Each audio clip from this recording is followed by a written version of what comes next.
ሰላም ወገኖች እንዴት ናችሁ? ሰላም ናችሁ? እግዚአብሔር ይመስገን እኔ በጣም ደህና ነኝ። ባይብል ስተዲያችንን እንቀጥላለን። ድምጽ ይሰማል ብዬ አምናለሁ። ያለፉት ፕሮግራሞች ድምጹ አይሰማም ነበርና እቺ ትንሽ ማይክሮፎን ትረዳኛለች ብዬ አምናለሁ። ሰላም ነው፣ እግዚአብሔር ይመስገን። ትንሽ እንዘምርና ባይብል ስተዲያችንን እንቀጥላለን።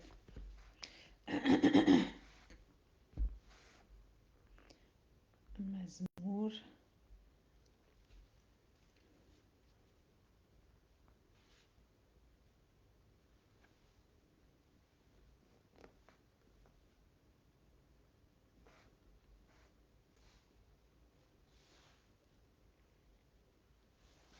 የምህረትዬ ድሮ መዝሙሯ በጣም ቆንጆ፣ ብዙዎቻችን የምንወደው እሱን ዘምር ከጌታ ጋር እንዘምርና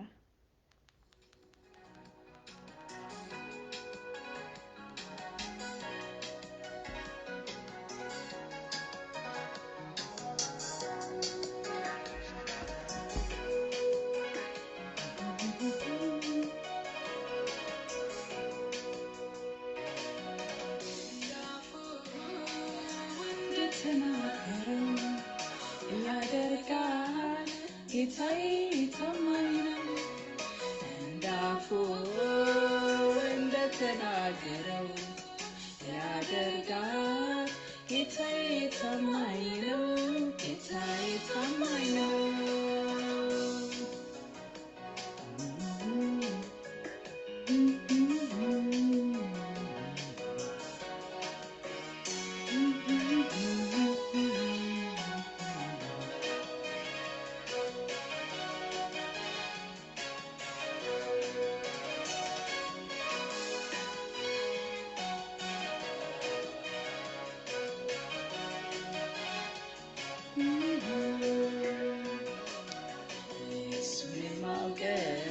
በመልካምነቱ እኔ እሱን የማውቀው በታማኝነቱ እኔ እሱን የማውቀው ዋሽነቱ እኔ እሱን የማውቀው በረዳትነቱ እኔ እሱን የማውቀው በመልከኛነቱ እኔ እሱን የማውቀው በታማኝነቱ እኔ እሱን የማውቀው በሰፊው ትዕግስቱ እኔ እሱን የማውቀው በረዳትነቱ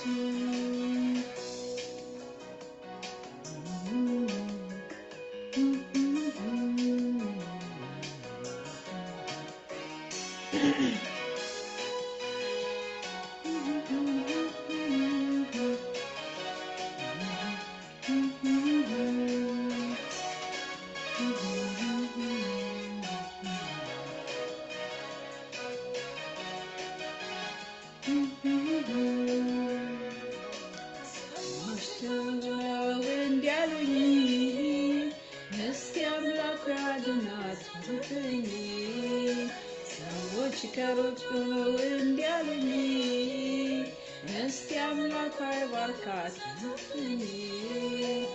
ጌታዬ ከሰማይ ምን አየ የሚያሳይበት ሰርቶ አሳየ ከሰማይ ምን አየ የሚያሳይበት ሰርቶ አሳየ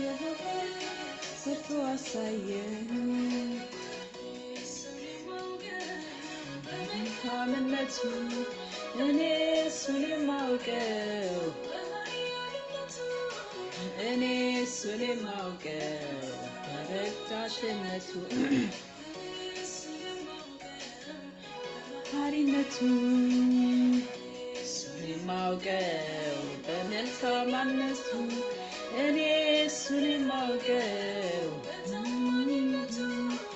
እኔ እሱን የማውቀው ሰፊው ትዕግስቱ እኔ እሱን የማውቀው ረዳትነቱ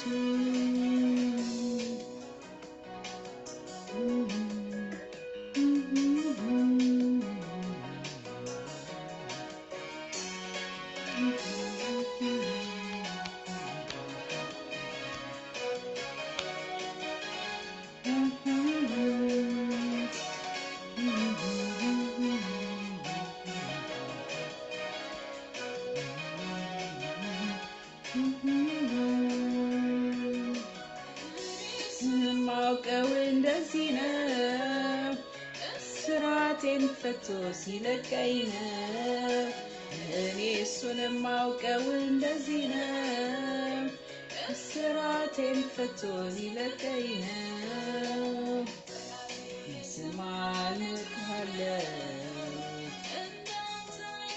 ጌታ ታማኝ ነው እሱ ታማኝ ነው ስማ ነግሬሃለሁ እንዳንተ አይደለም ጌታ ታማኝ ነው እሱ ታማኝ ነው እሱን የማውቀው በታማኝነቱ እኔ እሱን የማውቀው በኃያልነቱ እኔ እሱን የማውቀው በችነቱ እኔ እሱን የማውቀው በኃያልነቱ በኃያልነቱ እኔ እሱን የማውቀው እኔ እሱን የማውቀው በትዕግስቱ እኔ እሱን የማውቀው በረዳትነቱ አሜን። ተባረኩ ወገኖች፣ እንቀጥላለን፣ እንጸልይ። እግዚአብሔር አምላክ ሆይ እንደ ኔም ኦፍ ኢየሱስ እናመሰግናለን ስለዚህ መልካም ቀን። ቴንክ ዩ ፋዘር፣ ቴንክ ዩ ፎር ዩር ፕሮቴክሽን፣ ስለ ጥበቃ፣ ስለ ምሕረት፣ ስለ ቸርነት እንደ ኔም ኦፍ ኢየሱስ እናመሰግናለን። እግዚአብሔር ሆይ ዛሬም ደግሞ ቃልህን አስተምረን፣ የሚያጥበውን የሚያዘጋጀውን ቃልህን ስጠን። ጌታ ሆይ በቃልህ አዝሃል፣ ፈልጉ ብለሃል፣ ተማሩ ስተዲ ብለናል። ጌታ ሆይ እኔና ወገኖች በያለንበት ጌታ እግዚአብሔር ሆይ ቃልህን እንድንማር እርዳን። ጊቭ አስ ሊስኒንግ ኢርስ፣ የሚሰማ ጆሮ፣ የሚያስተውል ልብን ስጠን። ኢን ዘ ኔም ኦፍ ኢየሱስ አሜን። ወገኖች ተባረኩ። ከሁሉም ፕሮግራም በፊት አሁን አንድ ትዝ ያለኝ ነገር ስለ ሪቫይቫል ብዙ ነገር ይባላል እና ሪቫይቫል እኔ የሚመስለኝ የነበረው የሆኑ ሰዎች በአዳራሽ ተሰብስበው ሲጮሁ ይመስለኝ ነበር። በቃ የሆነ ጩኸት ምናምን ሪቫይቫል ማለት ሪቫይቫል እንደዛ አይደለም። ሪቫይቫል ማለት ይወላችሁ ወገኖች ምንድነው ሪቫይቫል? በቀደም ያው የብራዘር ሳዱ ወንድም ስቲቨን ፍራንሲስ ሲያስተምር በጣም ከማከብራቸው የእግዚአብሔር ሰዎች አንዱ ነው እሱ እና ምን አለ? ሪቫይቫል ጊዜ ይፈልጋል አለ። ሪቫይቫል ደግሞ እኔ የምላችሁ ምንድነው ብዙ ብለናል፣ ብዙ ተብሏል። ሪቫይቫል ማለት አሁን ይሄንን ከጋራጅ ነው ያመጣሁት ለእናንተ ምሳሌ ለመስጠት። ይሄን ታዩታላችሁ። ይሄ የዛገ ብረት ነው። አይ ዶንት ኖ ካሜራው ይታያል? የዛገ ብረት ነው። ዩ ሲ የጋራጅ የምጠቀምበት ነው እና አያችሁት? ሜቢ ለእናንተ በደንብ አይታዩናል። የዛገ ብረት ዩ ሲ በጣም በጣም ዝጓል።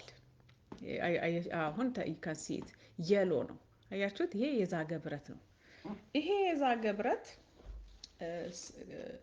የዛገ ብረት ወደዚህኛው ሲቀየር ማለት ነው ሪቫይቫል ማለት። እኔ በእርግጠኝነት ምላችሁ አያችሁት አይደለ? ይሄኛው ወደዚህ ሲቀየር ማለት ነው። ይሄ this is yellow አይደለም? ህይወታችን ክርስትናችን ከዚህ መጽሐፍ ቅዱስም ይደግፈኛል ባይዘዊ ከዚህ ወደዚህ ሲመለስ ማለት ነው። እቺ የኔ ድሮ እንትነች አያችሁት? ይሄኛው ሻይን ያደርጋል። ከዚህ ወደዚህ መመለስ ማለት ነው ሪቫይቫል ማለት። ስለዚህ ይሄ የዛገው ብረት የዛገ ህይወት ማለት ነው እና ይሄ የዛገ ህይወት በአንድ ምሽት በአንድ ጀንበር ይሄንን መሰል ማለት አንችልም። እንደዚህ አብረቀርቅ ማለት አንችልም። ኔቨር it takes time አይደለም? ይዘፈዝፉታል፣ ይታሻል ይሄ ብረቱ። ከዛ በኋላ ውስጥ ያለው ያልዛገውን ለማግኘት ማለት ነው፣ እንደዚህ የሚያበራውን ለማግኘት ማለት ነው። ስለዚህ ይሄንን ዝገት የሚያስለቅቀው ምንድን ነው? ዝገትን የሚያስለቅቀው የእግዚአብሔር ቃል አንደኛ ሪቫይቫል የሚያመጣው እግዚአብሔርን ቃል በመስማት በአንድ ጀንበር ምንም አይነት ሪቫይቫል የለም። ከዛ ደግሞ የእግዚአብሔር ቃል አሁን ለምሳሌ ኮንቪክሽን የሚወቅስ የእግዚአብሔር ቃል አለው። አሁን ለምሳሌ እኔ ብዙ ጊዜ በራሴ በምችለው የጮህኩት ጉዳይ ምንድነው? ስለ ሲኦል የማውቀውን አስተምራለሁ። ስለ ሲኦል ስትማሩ ኢትስ ላይክ እንደ አሲድ። ይሄን አሲድ ብትቆጥሩት እዚህ ላይ ሲፈስ እንዴት ነው ሙልጭ አድርጎ የሆነ ፓርቱን ይወስደዋል አይደል? ይጠርገዋል። የሲኦል ትምህርትም እንደዛ ነው። ይህንን ያለውን ዝገት ጭንቅላታችን ላይ ያለውን ይሄ እግዚአብሔርን የሚዳፈር ኃጢአትን የሚለማመደው ምናምን ሙልጭ አድርጎ ይወስደዋል። ምክንያቱም ኮንቪክሽን አንደኛ ይወቅሳል። አይወቅስም ይላሉ አንዳንድ ልጆች። ኦኬ ሰው በተረዳው ነው። እና ዓለምን ስለ ኃጢአት ከወቀሰ መንፈስ ቅዱስ አንተን እና እኔን ስለ ኃጢአት የማይወቅስበት ምን ምክንያት የለም። ስለዚህ ምንድነው እንደውም ከመውቀሱ ብዛት እንደውም መንፈስ ቅዱስ ይመረራል። አስመረሩትም ይላል ወቅሷቸው ስላልሰሙት ማለት የእስራኤል ልጆች። ስለዚህ እንደዚህ አይነት ትምህርቶች አሁን ለምሳሌ ስለ ሲኦል ስትማሩ ምን ያደርጋል? ይሄንን ዝገቱን ሙልጭ እያደረገ ያወጣዋል። ከዛ ደግሞ ይሄ ምንድነው የሞቲቬሽናል ፕሪቸርስ አንተ አሁን አዲሱ የዘመኑ ደግሞ ምንድነው ፎከስ በራሳችሁ ላይ ብቻ ፎከስ እንድታደርጉ። ያ መልካም ይመስላል፣ ግን መልካም አይደለም። የአጋንንት ትምህርት ምን ማለት መሰላችሁ? ይህ የሰፈራችን ያለ ጠንቋይ ትምህርት አይደለም። ያ አይደለም የአጋንንት ትምህርት። ያ እሱ የተለየ አጋንንት። በቤተ ክርስቲያን ግን የአጋንንት ትምህርት ማለት ምንድነው? ስለ አንተ ፎከስ እንድታደርግ የሚል አንተ እንደዚህ እኔ የሚል ነገር ካለ ኢሚዲየትሊ ምንድነው የአጋንንት ትምህርት ነው። እሱን ሙልጭ አድርጎ ያወጣዋል የእግዚአብሔር ቃል። ከዛ በኋላ ይሄንን እያጸዳ ሪቫይቫል መጣ የሚባለው እንደዚህ ሻይን ሲያደርግ ነው። አሁን ዩዥዋሊ ኢንዲቪጁዋሊ እንደዚህ ሻይን የሚያደርግ ህይወት ያላቸው ብዙ ሰው አለ፣ ኢንዲቪጁዋሊ ማለት ነው። ግን በብዛት ደግሞ ሊመጣ የሚችለው ምንድነው? አንደኛ የእግዚአብሔር ቃል፣ ትክክለኛው የእግዚአብሔር ቃል መሰበክ አለበት። አሁን ለምሳሌ እኔ በጣም የሚገርመኝ ነገር እና ሪቫይቫል ያ ነው። ሪቫይቫል ማለት እንደዚህ ሻይን ማድረግ ማለት ነው። ይሄ ከምንድነው ከዝገት ሲላቀቅ ማለት ነው። ይሄ ዝገት ብዙ ነው። የዝገቱ አይነት እንደውም ልጨምርላችሁ። ይሄ ፕሮስፔሪቲ ተውት። ፕሮስፔሪቲ እሱም አንደኛ የሚያዝግ ትምህርት ነው። ጭንቅላታችሁ ይሏቸዋል ደግሞ። ከዛ ደግሞ አልተሳካልህም ትወጣለህ ምናምን ሁሉ ጊዜ በእናንተ ዙሪያ ምድራዊት የሆነ ትምህርት፣ እሱም ዝገት ነው። ጭንቅላት ያዝጋል። ማርያም ታማልዳለች አታማልድም ክርክር፣ እሱም ያዝጋል፣ ዝገት ነው እሱም።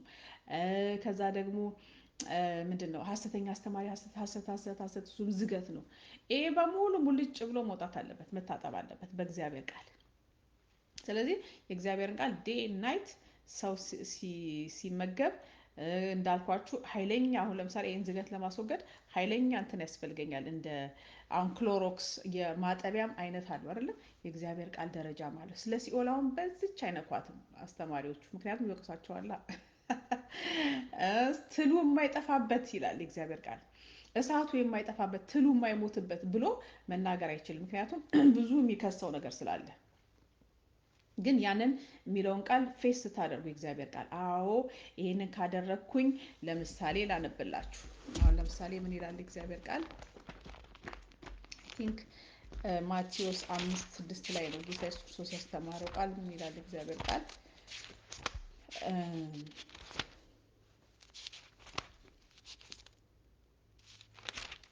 ራስን መካድ አያችሁ። እዚህ ጋር ራሱ ጌታ ኢየሱስ ክርስቶስ ምን ያላል መሰላችሁ? በአጋጣሚ እንዳውም ካሰብኩት ነገር ጋር ይሄዳል። በዚያም ጊዜ ኢየሱስ ለደቀ መዛሙርቱ እንዲህ አለ፣ እኔን መከተል የሚወድ ቢኖር ራሱን ይካድ ይላል፣ መስቀሉን ተሸክሞ ይከተለኝ።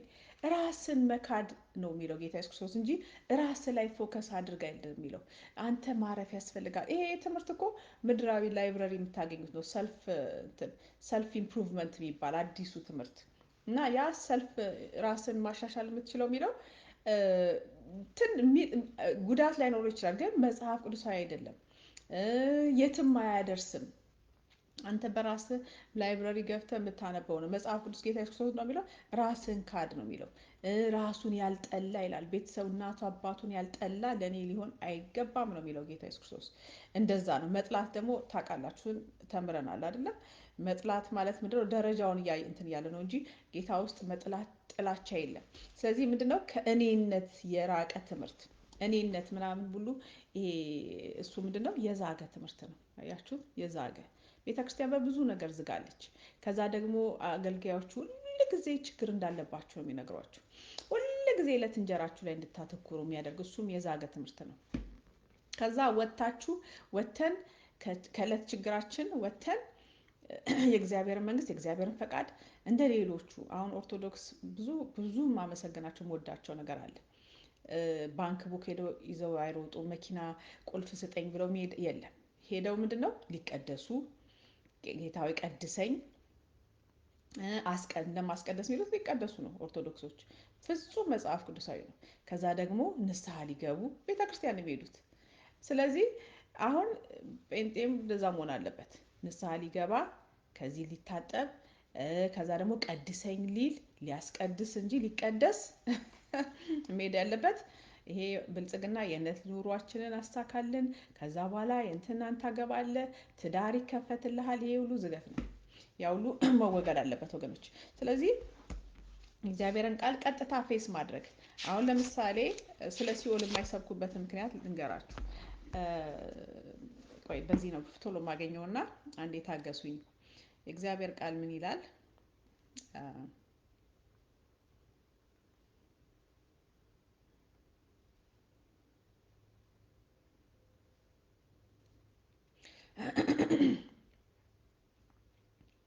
ማርቆስ 9:48 ላይ ምን ይላል የእግዚአብሔር ቃል? ባይብል ስተዲ ነው ወገኖች እና ትንሽ ስሎ በሆንባችሁ ታገሱኝ። 9:48 ምን ይላል የእግዚአብሔር ቃል? ማርቆስ 9:48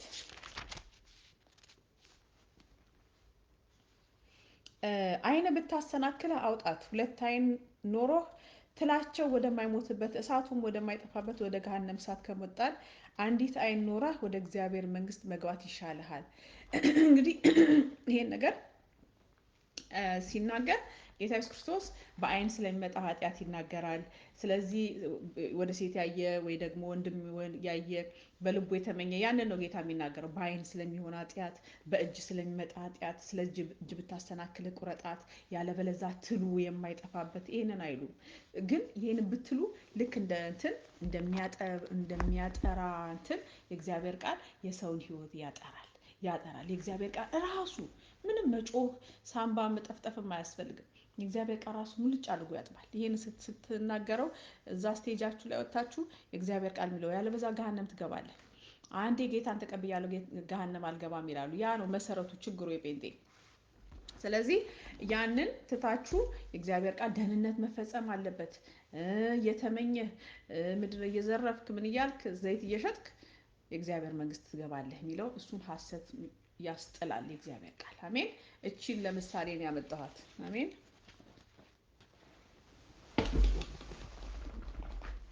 ስለዚህ እግዚአብሔር ቃል ምን ያደርጋል? ያጥበናል። ሪቫይቫል ምንድን ነው?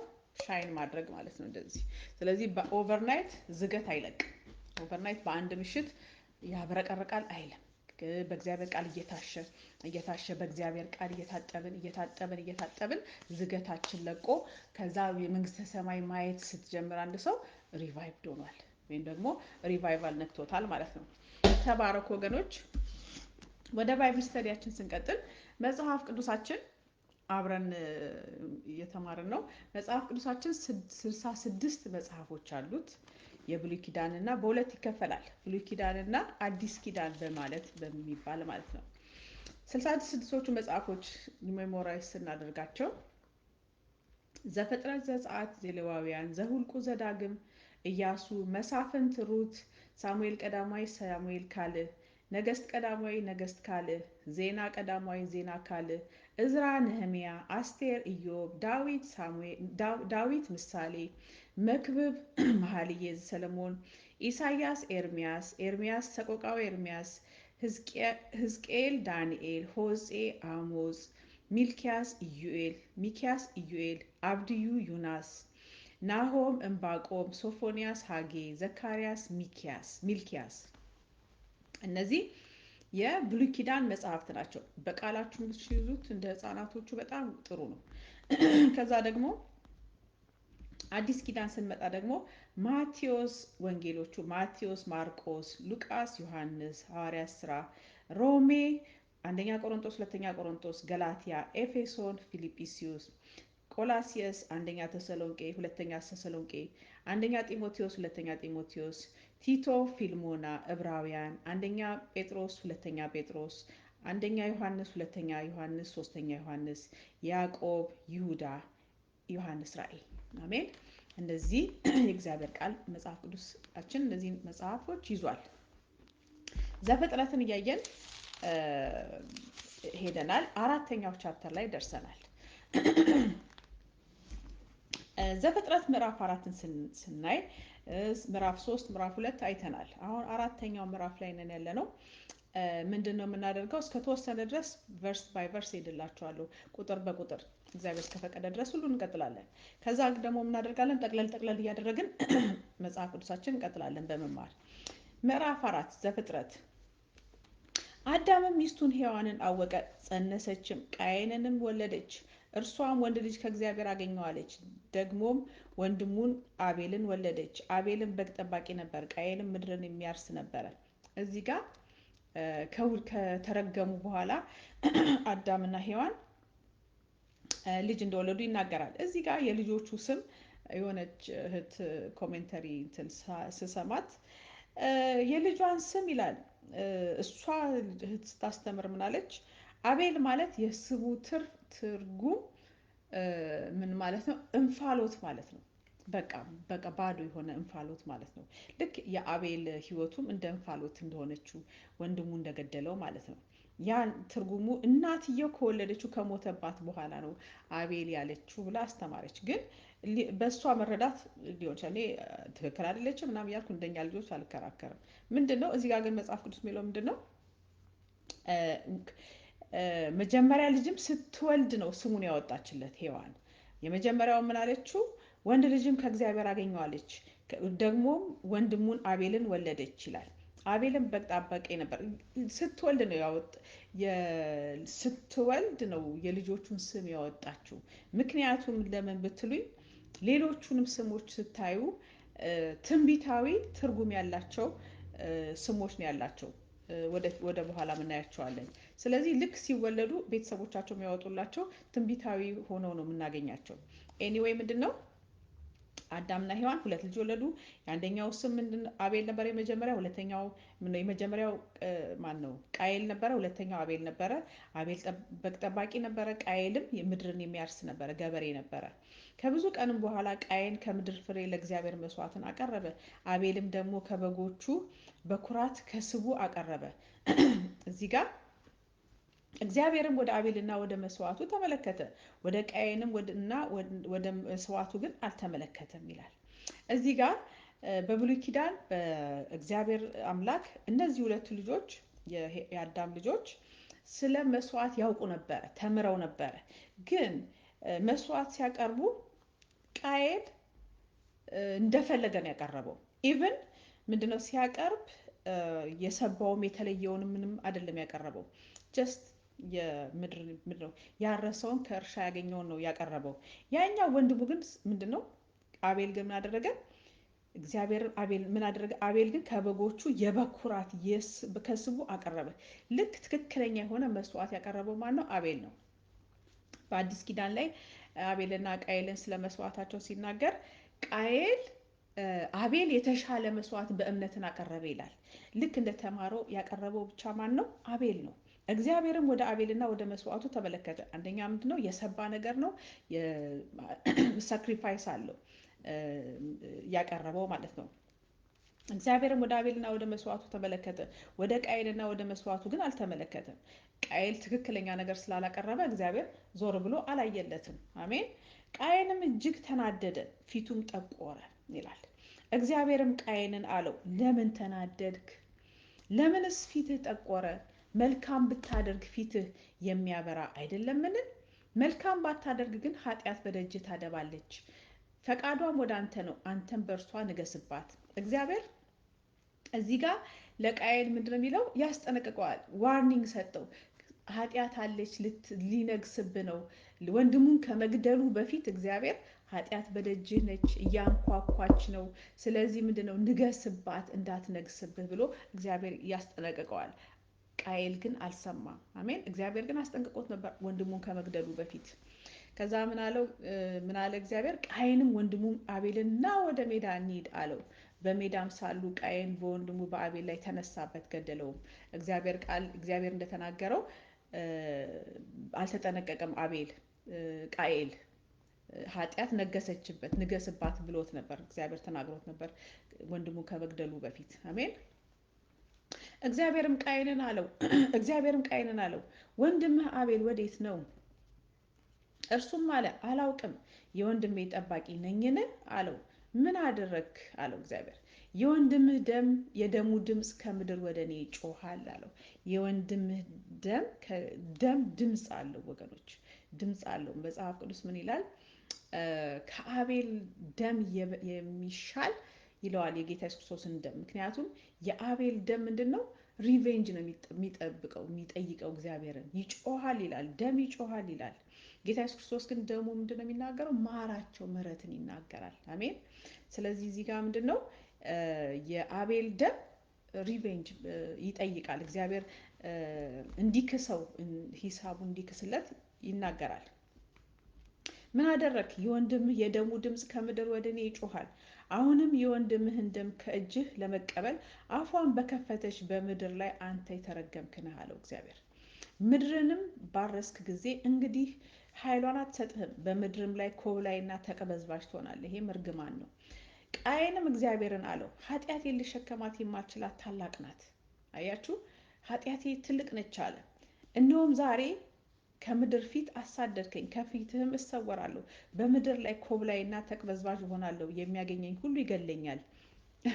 እዚህ ጋር ቃየል የኃጢአቱን ክብደት እንጂ ንስሐ አልገባም። አሜዚንግ ሂ ዲድንት ሪፔንት። እዚህ ጋር ላቁምላችሁና የጻፍኩትን ኖቶች ጋር ደግሞ ላመሳክርላችሁ። ስለዚህ እግዚአብሔር ምን ይላል? አቤል ምንድነው? ሂ ዲድንት ሪፔንት። ወንድሙን ገሎ ምን አላለም? ንስሐ አልገባም። ኃጢአቱን ግን ክብደቱን ብቻ ነው ያየው። አሜን። ሶሪ ወገኖች፣ ብዙ ነገር ስለምጽፍ የተማሪ ደብተር ነው። ቤር ዊዝ ሚ፣ ታገሱኝ። ኦልራይት።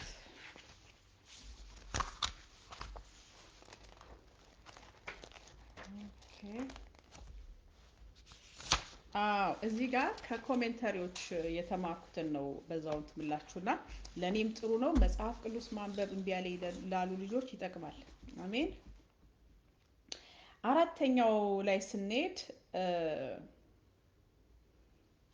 ኦኬ ምን ይላል የእግዚአብሔር ቃል? የጻፍኩትን ሳነብላችሁ ጌታ አራተኛው አሁን ሰባተኛው ቁጥር ላይ 4:7 ላይ ኃጢአት በደጅህ ታደባለች፣ ፈቃዷም ወደ አንተ ነው፣ አንተ ግን በእርሷ ንገስባት። እግዚአብሔር ቀድሞ እንዳስጠነቀቀው ቃየንን እናያለን። ኃጢአት እያደባች ነው፣ በደጅ ነች፣ ኖክ እያደረገች ነው፣ ለርክ እያደረገች ነው የሚሉት ፈረንጆች። ስለዚህ ምን ሁን? ንገስባት፣ እንዳትነግስብ ብሎ አስጠንቅቆት ነበር። ያንን አይተናል። ከዛ ደግሞ ቢፎር ኬን ኪልድ ሂዝ ብራዘር ጋድ ቶልድ ሂም፣ አሁን ያልኳችሁ ማለት ነው። ኃጢአትን ንገስባት፣ ዋርኒንግ፣ ቀይ መብራት እግዚአብሔር ሰጥቶት ነበር። ኃጢአት ከፊት ለፊት አለ ብሎ ባይነግስባት፣ ኃጢአቱ ላይ ስላልነገሰበት ወንድሙን ገደለ። ከዛ ጀምሮ የቃየል መንገድ ተባለ። ከዛ በኋላ ቃየል ወንድሙን ከገደለ በኋላ ምን መባል ተጀመረ? የቃየል መንገድ ተብሎ መሰየም ጀመረ። አንዳንድ ኃጢአቶች ማለት ነው። ይሁዳ 11 ላይ ታገኙታላችሁ። ወንድምን መግደል የቃየል መንገድ ተባለ። ጌታ ይባረክ። መጽሐፍ ቅዱስ የምታጠኑ ልጆች ይሄን አስብሩበት። ቃየል ወንድሙን ከገደለ በኋላ ሰው ወንድሙን ሲገድል ምን ይባላል? የቃየል መንገድ ተባለ። በቃየል መንገድ ሄደዋልና እያለ የሚናገረው አነሳሱ ከየት ነው? ከቃየል ወንድሙን መግደል የጀመረ ነው። የመጀመሪያውንም የጻድቁ የአቤል ደም የፈሰሰው ተብሎ ተጻፈ። የመጀመሪያው የሞተው ሰው ጻድቁ ሰው ማን ነው? የአቤል ደም ነው። ከዛ ደግሞ መጽሐፍ ቅዱስ ሲናገር የመጨረሻው በቤተ መቅደስ የመጨረሻው ደግሞ የፈሰሰው ደግሞ አይ ቲንክ ማን ነበረ? ዘካርያስ ነው ይላል። ብቻ ምንድነው የመጀመሪያው የጻድቅ ሰው የሞተው ማን ነው? ደግሞ የፈሰሰው አቤል ነው። ያንንም እናያለን። ከዛ ደግሞ ምን ይላል? እናንተ ከአባታችሁ ጌታ ኢየሱስ ክርስቶስ ምን ይላችኋል? ማን ነው? ዮሐንስ 8:44 ላይ ማን ነው? እነዚህ ፈሪሳውያኖቹ ጌታ ኢየሱስ ክርስቶስን ይጠይቁታል። ጥያቄ ላነብላችሁ 8:44 ከዛ ጋር አገናኝላችኋለሁ። አሁን ከምለው ጋር አገናኝላችኋለሁ። 8:44 ላይ ምን ይላል? እንግዲህ ይሁዳን ስታጠኑ የቃየል መንገድ የሚለው ምንድነው? ወንድሙን መግደል የጀመረ፣ ወንድሙን ሲገድል፣ ወንድሙን ሲጠላ የቃየል መንገድ ይባላል። ከዛ ደግሞ የመጀመሪያው የጻድቁ ሰው ደም የፈሰሰው ማን ነው? የአቤል ነው። የአቤል ደም ደግሞ ምንድን ነው የሚጠይቀው? እግዚአብሔርን ሪቬንጅ ነው የሚጠይቀው፣ ተበቀልልኝ ነው የሚለው። ጌታ ኢየሱስ ክርስቶስ ደግሞ የተሻለ ነው። የጌታ ኢየሱስ ክርስቶስ ደም ደግሞ ምህረትን ስለሚጠይቅ ነው። አሜን። እዚህ ጋር ደግሞ ዮሐንስ 8:44 ላይ ምን ይላል የእግዚአብሔር ቃል? 8:44 እዚህ ጋር ምን ይላል መሰላችሁ የእግዚአብሔር ቃል? ፈሪሳውያኖቹ ጌታ ኢየሱስ ክርስቶስን እኛ አባታችን አብርሃም ነው፣ ትንሽ ወደ ላይ ወጥቼ ላንብላችሁ። አባታችን አብርሃም ነው አሉት። ኢየሱስም የአብርሃም ልጆችስ ብትሆኑ የአብርሃምን ስራ ባደረጋችሁ ነበር። ነገር ግን አሁን ከእግዚአብሔር የሰማሁትን እውነት የነገርኳችሁ ሰው ልትገድሉኝ ትፈልጋላችሁ። አብርሃም እንዲህ አላደረገም፣ እናንተ የአባታችሁን ስራ ታደርጋላችሁ አላቸው። እኛስ ከዝሙት አልተወለድንም፣ አንድ አባት አለን፣ እርሱም እግዚአብሔር ነው አሉት። ኢየሱስም አላቸው እግዚአብሔርስ አባታችሁ ከሆነ በወደዳችሁኝ ነበር። እኔ ከእግዚአብሔር ወጥቼ መጥቻለሁ፣ እርሱ ላከኝ እንጂ ከራሴ አልመጣሁምና። ንግግሬን የማታስተውሉ ስለምንድን ነው? ቃሌን ልትሰሙ ስለማትችሉ ነው። እናንተ ከአባታችሁ ከዲያብሎስ ናችሁ፣ የአባታችሁን ምኞት ልታደርጉ ትወዳላችሁ። እርሱ ከመጀመሪያ ነፍሰ ገዳይ ነበር። እችን ያዙልኝ። ከመጀመሪያ he was a murderer ይለዋል መጽሐፍ ቅዱስ። ከመጀመሪያ ነፍሰ ገዳይ ነበር። የመጀመሪያ የገደለው ማንን ነው? ቃየልን ነው። አሜን።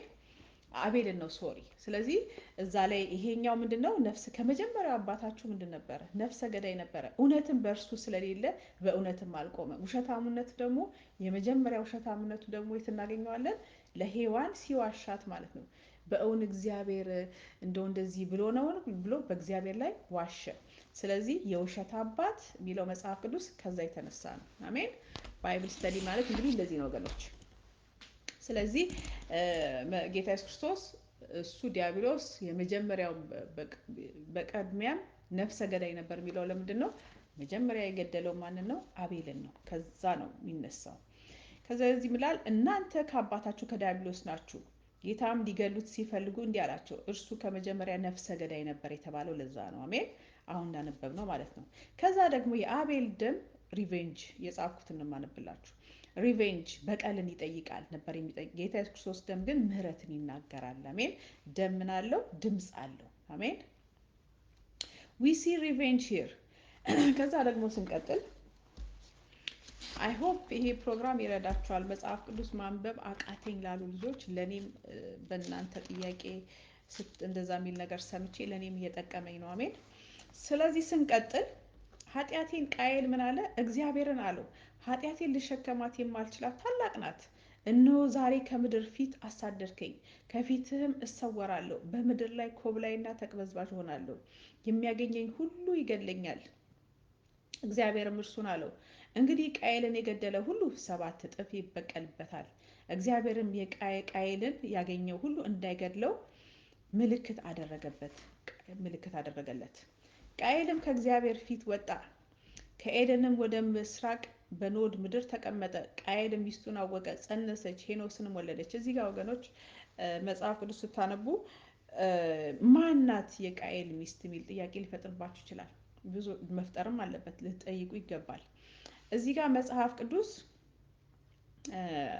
አዳምና ሔዋን አቤልና ቃየልን ወለዱ። አቤል ሞተ።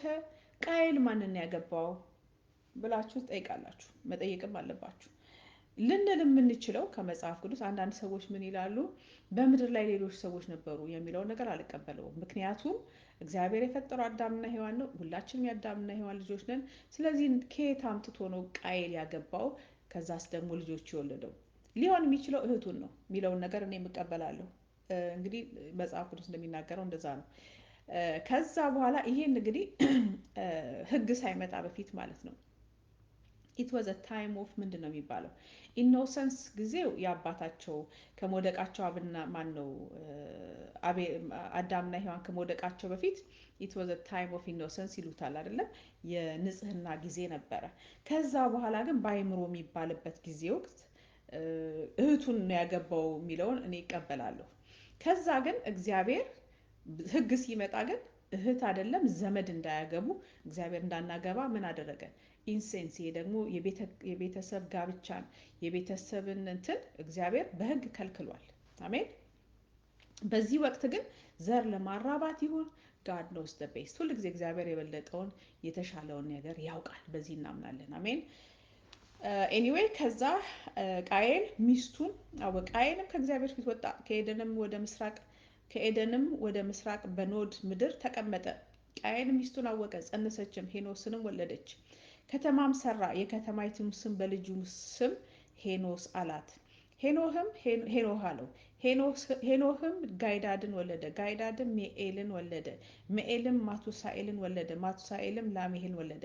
እነዚህ ስማቸውን ጫፍ ጫፉን የማውቀው እንኳን ብነግራችሁ ስማቸው ትንቢታዊ እንትን ይዞታ አለው። ለምሳሌ ማቱሳላ፣ ሄኖክም ብታዩት ዋት አቺቭድ እነሱ አቺቭ ያደረጉት ነገር ከስማቸው ጋር ይሄዳል። አሜን። ላሜህም ለራሱ 2 ሚስቶችን አገባ። የአንዲቱ ስም አዳ፣ የሁለተኛይቱም ሲት ሴላ ነበረ።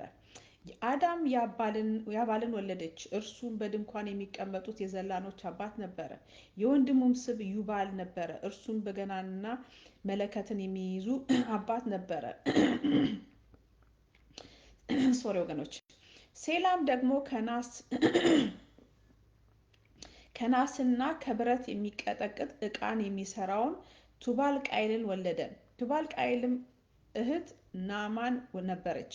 ላሜህም ለሚስቱ ለአዳና ለሴላ አላቸው፣ እናንተ የላሜ ሚስቶች ቃሌን ስሙ፣ ነገሬንም አድምጡ። እኔ ጎልማሳውን ለቁስሌ ብላቴናውንም ለመወጋቴ ገድያለሁና ቃይልንም 7 እጥፍ ይበቀሉታል፣ ላሜህን ግን 77 እጥፍ። እዚህ ጋር ያዙልኝ ወገኖች። ምንድን ነው እንግዲህ እንደምታዩት በቀል በበቀል ነው። አቤል ማነው ቃየል ወንድሙን ከገደለ በኋላ ምን አለ? እኔ ያገኘኝ ሁሉ ይገለኛል አለ። ከዛ ደግሞ የእሱ ደግሞ የልጅ ልጅ ደግሞ ምን ይላል እዚህ ላይ? አይ ቲንክ የልጅ ልጅ ነው ላሜህ ምን አለ? የላሜህ ሚስቶች ሆይ ስሙ ይላቸዋል። ለሚስቶቹ ለአዳና ለሴላ አላቸው፣ እናንተ የላሜ ሚስቶች ቃሌን ስሙ፣ ነገሬንም አድምጡ። ጎልማሳውን ለቁስሌ፣ አያችሁ ትንሽ ላቆሰለኝ ጎልማሳውን ብላቴናውን ለመወጋቴ ገድያለሁና ይላል። ገዳይነት ምን እያለ እየቀጠለ መጣ ማለት ነው። ቃየልንም 7 እጥፍ ይበቀሉታል። ቃየል አቤልን በመግደሉ 7 እጥፍ ይበቀሉታል። ላሜህን ግን 77 እጥፍ። እዚች ጋር ያቺ ጌታ ይባርካት ከሷ ነው ስማር ነበርና ቁጥሩን አያችሁት? 7 ከዛ ደግሞ 77 ሆነ። በቀል ምን እየሆነ ነው? መልቲፕላይ የሆነ እንደ ምንድን ነው የሚባለው በሀገራችን ምንድን ነው የደም ምንድን ነው አይ ዶንት ኖ ሪቬንጅ ምን እንደሆነ በቀለኛነት ሌላ አንድ ቋንቋ ነበረው፣ አንድ ወርድ ነበረው፣ ጠፋብኝ። ኤኒዌይ አንድ ሰው ወንድሙ ከተገደለበት ወይ አባቱ ከተገደለበት ዘር ያጠፋሉ አይደለም? ያ አይነት ማለት ነው። ስለዚህ ሪቬንጅ እናያለን ከ7 ወደ 77። እቺን ቁጥር ያዟት። ጌታ ኢየሱስ ክርስቶስ በአዲስ ኪዳን ደግሞ ጌታ ምን ብሎ ያስተምረናል? ማቴዎስ 5:38 ላይ ሄዳችሁ ስታዩት ደሴም ቁጥር ጌታ ይጠቀማል። 5:38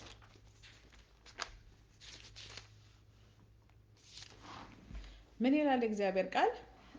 መምህር ሆይ ኖ ሶሪ 8:38 ኦልራይት 8:38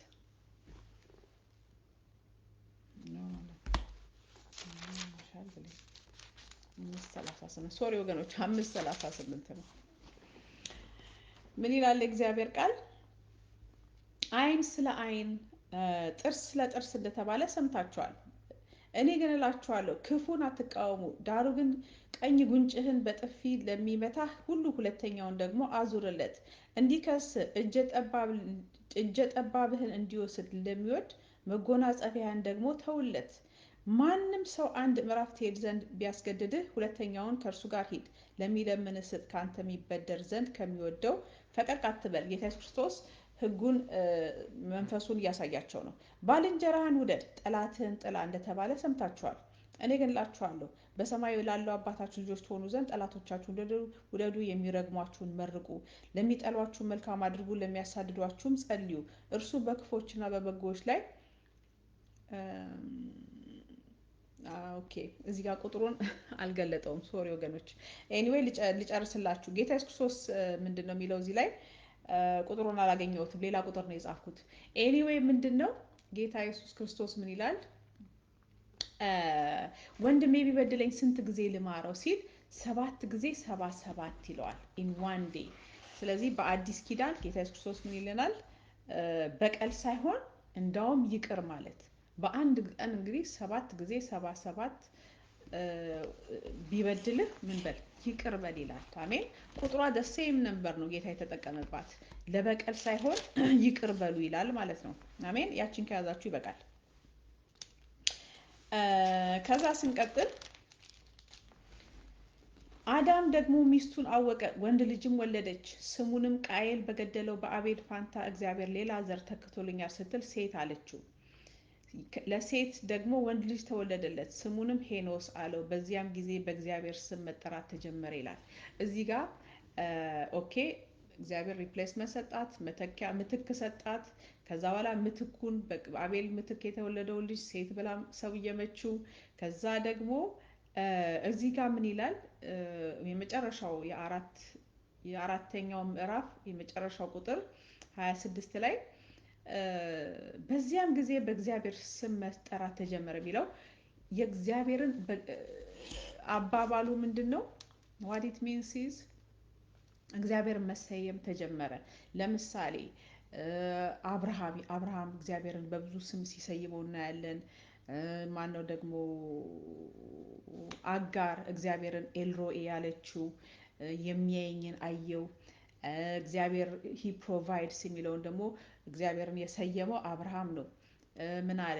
እግዚአብሔር የመስዋዕቱን በግ ያዘጋጃል። እግዚአብሔር ሂ ፕሮቫይድስ። ከዛ ምንድነው ያንን ለማለት ነው። እግዚአብሔር በእግዚአብሔር ስም ተሰየመ ይለዋል መጽሐፍ ቅዱስ በአማርኛው። በእግዚአብሔር ስም መጠራት ተጀመረ የሚለው ላይክ አሁን ለምሳሌ ሰው በአባቱ እንደሚጠራው እንደዛ አይደለም። እግዚአብሔርን መሰየም፣ ሰዎች ብዙ ስም መስጠት ጀመሩ ለእግዚአብሔር። አብርሃም እንደሰጠው ማናት ደግሞ አጋርም ኤልሮኤ ያለችው አብርሃምም ስም ሲሰጠው እናያለን። እንደዛ ማለት ነው ወገኖች። ይችን ነገር ላሳያችሁ ብዬ ነው። ሁለቱ ምሳሌ ከያዛችሁ ይበቃል። ብዙ ስም አለው እግዚአብሔር። አሜን። እንደዛ በስም መጠራት ጀመረ ለማለት ነው። ስለዚህ አራተኛውን ምዕራፍ በዚህ እንጨርሳለን። አራተኛውን ምዕራፍ ጨርሰናል። ዘፍጥረት ምዕራፍ 4 ጨርሰናል። አንድ ሌላ ነገር ልጨምርላችሁና ኢትስ ባይብል ስተዲ ወገኖች፣ ባይብል ስተዲ ነው። ብዙ ነገር እንደማትጠብቁብኝ አምናለሁ። ሌላ ነገር ደግሞ የሚጠቅማችሁ ነገር ላሳያችሁና የጻፍኩትን ፓስተር አስፋው ሲያስተምር ኖት ይዤ ነበር እና ፓስተር አስፋው እያስተማረ የምትሰሙት ድምፅ ለእግዚአብሔር ድምፅ እንግዲህ ብዙ ተብለናል። የእግዚአብሔርን ጌታ እንደተናገራችሁ በምን ታውቃላችሁ የሚለው ማለት ነው ወገኖቼ። እኔ አሁን ለአዳዲሶቹ ልጆች መናገር እችላለሁ። ምንድነው የእግዚአብሔር ድምፅ ማለት? መጽሐፍ ቅዱስ ስታነቡ እስከሚያናግራችሁ አንብቡ የሚባል ነገር አለ። ያ ማለት ምንድነው? ዝም ብላችሁ ስታነቡት የሆነ ቦታ ላይ አሃ ማለት ስትጀምሩ ያ እግዚአብሔር እናንተን እየተናገረ ነው። መጽሐፉ እያናገራችሁ ነው። የእግዚአብሔር ቃል እያናገራችሁ ነው ማለት ነው። ያን ያዙልኝ። ሁለተኛ ደግሞ እግዚአብሔር በልዩ ልዩ ነገር ይናገራል። በህልም ይናገራል፣ በሰው ይናገራል፣ በዜና ይናገራል። አንዳንድ ጊዜ ዘፈን እንኳን በዓለም ሆናችሁ የምታውቁት ዘፈን ከመጣባችሁ ዝም ብለው መገሰጽ አይደለም። ያ ዘፈኑ ኮንቴንቱ ምንድን ነው? አሁን ለምሳሌ ምን ልበላችሁ፣ ዘፈን ውስጥ የሆነ ነገር ካለ ያቺን ዘፈን ቆም ብላችሁ አስቡት። በዛ ወርድ ውስጥ እግዚአብሔር ለእናንተ እየተናገራችሁ ሊሆን ይችላል። ስለዚህ እግዚአብሔር በብዙ መንገድ ይናገራል። እዚህ ጋር ፓስተር አስፋው ሲያስተምር ጥሩ ኦፍኮርስ በጣም ኢዝ አ ግሬት ማን ኦፍ ጋድ፣ ትልቅ የእግዚአብሔር ሰው ነው ፓስተር አስፋው። እና የተማርኩትን ልንገራችሁ። እግዚአብሔር ጌታ እንደተናገራችሁ የምታውቁበት ይልና እግዚአብሔርን እንድናከብር ካደረገን ከክፉም እንድንርቅ ካደረገን ያ የእግዚአብሔር ድምፅ ነው። ኢዮብ 28:28 ኦኬ። መልእክቱ እምነት ከጨመረልን ወይንም የቃሉን እውቀት መረዳት ካበዛልን ያ እግዚአብሔር እየተናገረን ነው። ሶስተኛ ከመልእክቱ የመንፈስ ፍሬ የምናፈራበት ከሆነ እሱም የእግዚአብሔር ድምፅ ነው። ከዛ ደግሞ እግዚአብሔር እየተናገረን ነው። አራተኛ ደግሞ የሰማነው ካበረታን፣ ከድካማችን ካሻገረን፣ ካራመደን ያ እግዚአብሔር እየተናገረን ነው የሚል ነገር ፓስተር አስተማረ። እኔ ደግሞ ልጨምርላችሁ ምንድን ነው የሰማችሁት ነገር እግዚአብሔርን እንድትፈሩት ካደረጋችሁ ትክክለኛ የእግዚአብሔር ድምፅ ነው። አሜን። ከዛ ደግሞ ሁለተኛው ደግሞ ምንድነው እኔ የጨመርኩት ያው የተማርኩትን ነው፣ ምንም እንትን አይደለም። እና ከክፉ እንድትርቁ ካደረጋችሁ ያ የእግዚአብሔር ድምፅ ነው። ከዛ ደግሞ ሶስተኛው ደግሞ ራሳችሁ እንድትክዱ ካደረጋችሁ ያ የእግዚአብሔር ድምፅ ነው። እኔነት የምትለውን ነገር ከእናንተ ካጠፋ ያ የእግዚአብሔር ድምፅ ነው። አንተ እኔ ምናምን የሚል ከሆነ ያ የዲያብሎስ ድምፅ ነው። ከዛ ደግሞ ምንድነው ውርስህን የሚያስታውስህ ከሆነ ውርስ ማለት ትወርሳለህ የሚለው ያ የሰማያዊ ውርስ ነው። አሜን። እንደ እስራኤል በምድራዊ የሆነ እንትን አይደለም፣ ፕሮሚስ አይደለም፣ ቃል ኪዳን አይደለም። ወደ ሰማይ ቀና ብለህ ውርስ እንድታስብ የሚያደርግ ከሆነ ያ ዴፍነትሊ የእግዚአብሔር ድምፅ ነው። አሜን። እቺን ጨመርኩላችሁ። የእግዚአብሔር ድምፅ ብዙ መለያዎች አሉት። አንደኛ እግዚአብሔር ሲናገራችሁ አብሮ ከእግዚአብሔር ጋር ከመሆን፣ እግዚአብሔርን ድምፅ ከመስማት፣ መጽሐፍ ቅዱስ ከማንበብ፣ በእግዚአብሔር አካባቢ በእግዚአብሔር ቃል አካባቢ የማትጠፉ ከሆናችሁ እግዚአብሔር ዴፍነትሊ ሞር ድምፁን ያሰማችኋል። አሜን። እቺን እኔም ጨመርኩላችሁ። ተባረኩ ወገኖች። ሌላም ደግሞ ልጨምርላችሁና ዛሬ ባይብል ስተዲ ሲገኝ እንግዲህ ትምህርት ነው እኔ ጋር እንግዲህ ወገኖቼ ትንሽ የገረመኝ ትምህርት አገኘሁ። ያው ሰርች አደርጋለሁ። እግዚአብሔር በመንፈስ ይመራል ሲባል ሰምታችኋል። በመንፈስ መመራት ማለት ምንድን ነው? ይመራችኋል ማለት በውስጣችሁ ያለውን ጥያቄ እግዚአብሔር ይመልሳል። አሁን ለምሳሌ በአንድም በሌላ መንገድ ይመራችኋል፣ ሊድ ያደርጋችኋል። እዚህ ጋር እኔ ያው መጽሐፍ ቅዱስ ሰርች ሳደርግ ምስል የሚገርም ትምህርት ጌታ አሳየኝ። አንደኛ ምንድን ነው 7 kinds of garments in the Bible፣ 7 አይነት ልብሶች አሉ ብሎ አንድ ሰባኪ የጻፈው ነገር በጣም አሜዚንግ ነው። 7 መጎናጸፊያዎች አሉ አለ።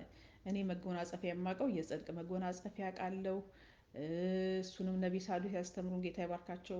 ጌታ ኢየሱስ ክርስቶስን አንድ ሰው ሲቀበል ንስሐ ሲገባ ጋርሜንት ኦፍ ሳልቬሽን ይለብሳል፣ ነጭ ልብስ ያለብሱታል። ያንን አውቃለሁ። ማይክ I will call you. I'm in the Bible study. I will call you. Okay. ጋርሜንት ኦፍ ሳልቬሽን አለ፣ ነጭ ልብስ አለ። ፍቅርን ልበሱ ይላል መጽሐፍ ቅዱስ። ትህትናን ልበሱ ይላል። እነዚህ ናቸው ነው የማውቀው። እና እዚህ ጋር ግን በጣም የሚገርም እንትን ልንገራችሁ። አንደኛ ምን አለ? ጋርሜንት ኦፍ ሆሊነስ፣ የቅድስና ልብስ አለ። ኢዮብ 29:14 ጽድቅን ለበስኳት ይላል። ጽድቅ የሚለበስ ነው ወገኖቼ። እና this is a garment greatly feared in the kingdom of darkness። የሚገርማችሁ ነገር በጣም ገርሞኛል። ይሄን ትምህርት ቶሎ ጽፌው ነው ከሆነ እንትን ላይ እና ጨለማው ማለት የሰይጣን እንትን አገዛዝ የሚፈራው በጽድቅ የሚሄድን ሰው ይፈራሉ። በቃ አንተ በኃጢአት እየተረማመድክ ኃጢአትን እንደ ውሃ እየጠጣ አንድ ሰው እንደፈለገው እየኖረ ሰይጣን አይፈራውም። ሰይጣን የሚፈራው የጨለማው መንግስት የሚፈራው ምን አይነትን ሰው ነው? በጽድቅ የሚሄድን ሰው ነው። this is a garment greatly feared in the kingdom of darkness። በጽድቅ የምትሄድ ከሆነ በጣም ትፈራለህ የሚል ነገር ጽፏል ሰውየው። ከዛ ደግሞ ሁለተኛው ምንድነው? ጋርሜንት ኦፍ ሳልቬሽን። ይሄንን ጌታ ኢየሱስ ክርስቶስን ስንቀበል ንስሐ ስንገባ የምንለብሰው ልብስ ነው፣ የደህንነት ልብሳችን ማለት ነው። ኢትስ አ ፕሬሪኩዊዚት ቱ አዘር ጋርሜንትስ። ይሄ መጀመሪያ የሚያስፈልግ ቅድሚያ ልብሳችን ነው። when we receive the Lord Jesus, the Lord gives us the garment of salvation። የጽድቅ ልብስ ያለብሰናል። ይቺን ወገኖቼ ኦርቶዶክስ ሆናችሁ፣ ካቶሊክ ሆናችሁ፣ ጴንጤ ሆናችሁ ይቺ ልብስ መኖሯን እርግጠኛ ሁኑ። ጌታ ኢየሱስ ክርስቶስን ወደ ህይወቴ ግባ ብላችሁ ንስሐ ገብታችሁ ይቺን ልብሴን አልብሰኝ ስትሉት ያለብሳችኋል ኢሚዲየትሊ በመንፈሳዊ ዓለም። ከዛ ደግሞ ስሜን በህይወት መዝገብ ጻፈው፣ ለዘላለም እዛው ይቅር፣ የዘላለም ህይወቴን እንዳላጣ ብላችሁ ጸልዩ። ይሄን ስትጸልዩ ምንድነው ጋርሜንት ኦፍ ሳልቬሽን አላችሁ፣ ራቁታችሁን አይደላችሁ። አሜን። ከዛ ሶስተኛው ደግሞ ጋርሜንት ኦፍ ፋየር ይላል፣ የእሳት ልብስ አለ። በመንፈስ ቅዱስና በእሳት ትጠመቃላችሁ። ጌታ መንፈስ የዚህን ልብስ ባለቤት ነው። መንፈስ ቅዱስ እንዲሞላችሁ መጸለይ፣ ስንጸልይ መንፈስ ቅዱስ ሲወርድብን ግዴታ በልሳን መናገር ብቻ አይደለም። ኖ ኢትስ ዋን ኦፍ ዘ ሳይን ነው፣ አንደኛው ምልክት ነው እንጂ ኖት ኦል። ስለዚህ ልክ ጌታዊ መንፈስን ስጠኝ ብለን ስንጸልይ አንደኛ የሰይጣን መንፈስ አይሞላንም እግዚአብሔር ይላል መጽሐፍ ቅዱስ። የለመንነው የእግዚአብሔር መንፈስ፣ የሚሰጠን የእግዚአብሔር መንፈስ ነው። ስለዚህ ያንን የሚያጠምቀን ማንም የሚያለብሰን የእሳት ልብስ የሚያለብሰን መንፈስ ቅዱስ ነው። አሜን። ሶስተኛ የእሳት ልብስ አለ አለ። ከዛ ደግሞ አራተኛው ደግሞ የሚገርም ነው፣ ጋርሜንት ኦፍ ብሮክነስ። በጣም ደስ ይላል ይሄ የተሰበረ ልብ። መዝሙር 34:18 በመንግስተ ሰማይ በጣም ውዱ ልብስ። ወገኖቼ ከዚህ ምድር ተላቀቁ። እንደ ብዙ አገልጋዮች ከዚህ ምድር መላቀቅ አለበት። ምንድን ነው በመንግስተ ሰማይ ስንሄድ ብዙ ነገሮች እኛ እዚህ ምድር ላይ ቦታ የሰጠናቸው ቦታ የለውም መንግስተ ሰማይ። አሁን ለምሳሌ እዚህ ምድር ላይ ምንድን ነው የሚሉት አንዳንድ ሰባኪዎች፣ የሆነ እንደውም ምንድን ነው የሆነ ከታመምክ የሆነ ችግር አለብህ፣ ልጅ መውለድ ካቃተህ የሆነ ሽትም እንደዛ ትል ነበር። ካለማወቅ ነው፣ ለመክሰስ አይደለም። ምን ትል ነበር? ልጅ እንዴት አልወለዱም? እንዴ ጥያቄ አለ። ምክንያቱም ልጅ ባርካለሁ ይላል መጽሐፍ ቅዱስ። ልጅ ስላልወለዱ አንዱ ሰውዬ በጣም ስትኮንናቸው ነበር ባለማወቋ። ገባችሁ? እኛ የምንለውና ሰማይ የሚለው የተለያየ ነው። አሜን። ወይ ድሃ መሆንም አሁን በጣም እንደው እንደ ርኩሰት ነው የሚቆጠረው አፍሪካ ውስጥ አይደል? ድሃ ከሆንክ ችግር አለብህ ምናምን ይላሉ እንትኖቹ ሰባኪዎቹ። ኢት ኢዝ ሮንግ። ሰው በብዙ ነገር ድሃ ሊሆን ይችላል። ድህነትን እያበረታታው እያቀፉ አይደለም፣ ግን ሰው በብዙ ነገር ድሃ ሊሆን ይችላል። አሜን። ከድህነትም ደግሞ ይወጣል። ግን በጭራሽ እግዚአብሔር ድሃን ሲኮንን አናይም። ግን እዚህ የኮነናቸው ድሆች በእግዚአብሔር ፊት በጣም እንደውም አትንኳቸው ነው የሚለው እግዚአብሔር። ዘላለም ከእናንተ ጋር ናቸው፣ ድሆችን አትንኩብኝ ይላል። ምን ልላችሁ ነው? እኛ ከፍ ያደረግነው ሰማይ ደግሞ ዝቅ ነው።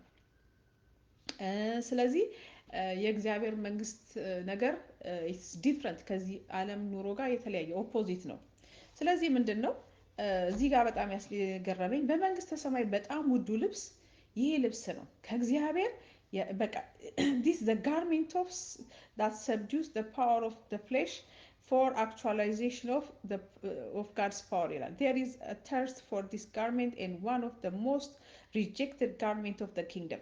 ይሄ እንግዲህ ምንድን ነው የሚባለው? ስጋን የመግዛት ስጋውን ሰብዲው የሚያደርግ ላንብላችሁ መዝሙር 34:18 በመንግስተ ሰማይ በጣም ከፍተኛ ዋጋ ያለው ልብስ ነው። ልብስ ስላችሁ ወገኖች መጽሐፍ ቅዱስ ልብስ ሲለን በመንፈሳዊ ዓለም ሁላችንም የሆነ ነገር ለብሰናል። አይዘር ራቆታችንን ነን ወይም ራቆቱን ይሆናል። ያ ማለት ነው ጌታ ኢየሱስ ክርስቶስን ያልተቀበለ ንስሐም ያልገባ ራቆቱን ነው በመንፈሳዊ ዓለም ይላል እግዚአብሔር ቃል። ጌታ ኢየሱስ ክርስቶስን ተቀብሎ ንስሐ የገባ ግን አትሊስት ልብስ አለው፣ የደህንነት ልብስ አለው። በመንፈሳዊ ዓለም አሁን እንደዚህ እንደምንተያየው በመንፈሳዊ ዓለምም ይታያል። ስለዚህ እንደዚህ ሲታይ ራቁቱን ይሆናል፣ ልብስ ያለው አለ፣ ከልብስ ላይ ልብስ ያለው አለ፣ እሳት የለበሰ አለ፣ የጽድቅ ልብስ የለበሰ አለ። ሰይጣንና መላእክት ያዩናል። ስለዚህ ያንን ነው፣ ስለዛ አይነት ልብስ ነው የምንነጋገረው። እዚህ ጋር በጣም የነካኝ ልብስ ምንድን ነው? የብሮክነስ የሚለው ነው። የተሰበረ ልብ ልብስ እንዴት እንደምገልጸው አላውቅም። በጣም ውዱም ልብስ በመንግስተ ሰማይ እሱ ነው። አሜን። እቺን ልብስ ዛሬ ወገኖቼ ለብሰን መሄድ አለብን። አሜን። ጋርሜንት ኦፍ ብሮክነስ መዝሙር 34:18 እቺን ልብስ ሁላችንም ያስፈልገናል። 34:18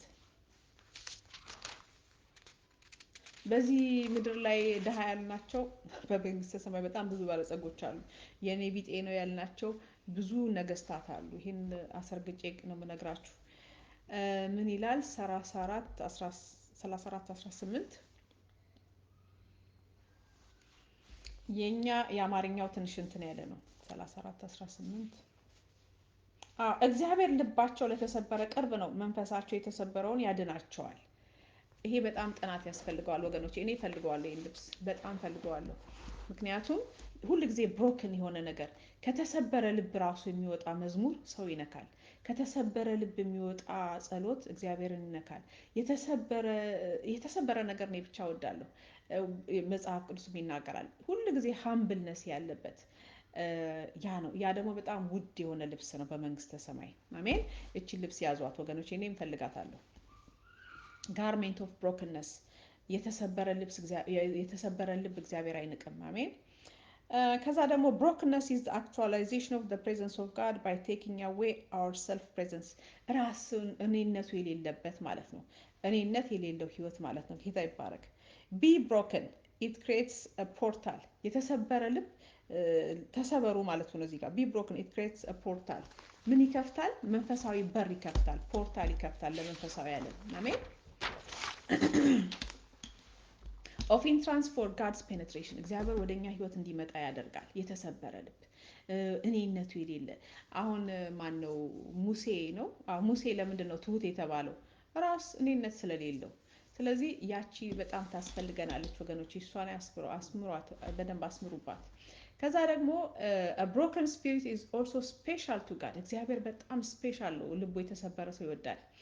ሜኒ ዶንት ዋንት ቱ ሃቭ ዲስ ጋርሜንት፣ ብዙዎች ግን ይህንን አይፈልጉትም። ምክንያቱም እኔነት የለበትማ። the price of this garment is the whole of yourself፣ ምክንያቱም እኔነትን በሙሉ ስለሚጠይቅ ማለት ነው። ወገኖቼ ተባረኩ። ሌላው ደግሞ ምንድነው? ጋርሜንት ኦፍ አኖይንቲንግ ይለዋል። የቅባት ልብስ። ቅባት ብሎ ዘይት መቀባት አይደለም ቅባት። አሜን። ጋርሜንት ኦፍ አኖይንቲንግ ይላል። እሱንም አንደኛ ዮሐንስ 2:27 ይዩት። ከዛ ደግሞ ጋርሜንት ኦፍ ግሬስ ይለዋል። የጸጋ ልብስ ደግሞ ይልና ጋርሜንት ኦፍ ግሬስ ዩ ዶንት ኦርደር ዲስ ጋርሜንት፣ ይሄ በትእዛዝ የሚገኝ ልብስ አይደለም ይላል ጸሐፊው። ጋድ the father himself gives this to whom he wish to give፣ ጸጋን ለሚፈልገው ነው የሚሰጠው። የጸጋ ልብስ መጎናጸፊያዋ ጸጋን ለፈለገው ሰው እግዚአብሔር የሚሰጠው ነው እንጂ እኛ እንደ አማዞን ገብተን ኦርደር የምናደርገው ቡቲክ ሄደን የምንገዛው ልብስ አይደለም። አሜን። የጸጋ ልብስ እግዚአብሔር እንደወደደ ነው። ከዛ ደግሞ ሰባተኛው ምንድን ነው? ምን ይለዋል? ጋርሜንት ኦፍ ግሎሪየስ ኮንስትሬንት ይለዋል። እንደገባኝ ምንድን ነው? this is a self building garment and a garment of to fight till the end of time. Christ was the first carrier of this garment. What are you constrained to? The constraint of love። ስለ ፍቅር እስከ መጨረሻ የሚሄድ የክርስቶስን ህይወት ይናገራል። ጋርሜንት ኦፍ ምን ይለዋል? ምንድን ነው? ግሎሪየስ ኮንስትሬንት ይለዋል። እንግዲህ እናንተም ገብታችሁ እየተረጎማችሁ እዩት እና ወገኖቼ ይሄን ይመስላል። ስለዚህ በመንፈሳዊ ዓለም የምታደርጉት ነገር፣ የምናደርገው፣ የምንሰራው፣ የምናስበው እንዳውም ጌታ ሲያስተምረኝ ነበር። ጌታ የሚሰማው ምን እንደሆነ ታውቃላችሁ? የሚያየው የመጨረሻውን ነው። ያ ማለት ምንድን ነው? ስትናገር እኔና እናንተ ስንናገር ራሱ የመጨረሻዋን ነገራችን ነው የሚያውቀው። አይ ዶንት ኖ ሂ ጎስ ዲፕ ልላችሁ ነው። ከዚህ ከአፋችን ሁሉ አልፎ ያያል እግዚአብሔር። ስለዚህ በመንፈሳዊ ዓለም እንታያለን፣ እንሸተታለን፣ እንመዘናለን። ስለዚህ ልብሳችሁ ምን አይነት ነው? ዛሬ የለበስነው ምን አይነት ነው? ትዕግስትን ለብሰናል ወይ? ፍቅርን ለብሰናል ወይ? ትህትናን ለብሰናል ወይ? የተሰበረ ልብን ለብሰናል ወይ? ወይስ ትዕቢት ነው? ወይስ እኔነት ነው? የለበስነው ልብስ ምን አይነት ነው? እና ይሄን ላችኋለሁ። ተባረኩ ወገኖች። ትህትናን ልበሱ፣ እኔም ልልበስ፣ ፍቅርን እንልበስ። ሌላ ምንድን ነው? የተሰበረ ልብን እንልበስ። አሜን። እንደዚህ ነው የእግዚአብሔር መንግስት። ይሄንን ከተማርን ዝገታችን ከኛ ይወገዳል። እንደዚህ አይነት ትምህርት፣ ከዚህ ትምህርት ስታንዳርድ ዝቅ ያለ ትምህርት የዛገ ትምህርት ነው እና ከዛ ያስለቀቅን እንደዚህ ሻይን እናደርጋለን። ይሄ ምንድን ነው? ሪቫይቫል ማለት እንደዚህ ማብራት ማለት ነው። በመንግስት በመንፈሳዊ ዓለም እንደዚህ ማብራት ማለት ነው። አሜን። ተባረኩ ወገኖቼ። ጌታ ኢየሱስ ክርስቶስ ይባርካችሁ። the lord is coming soon። ጌታ በቅርብ ይመጣል። የተረጋገጠ ጉዳይ ነው። እኛ የምንዘጋጅ የዘላለሙን ዋጋችንን እንድናገኝ እንትጋ። አሜን። have a good day. bye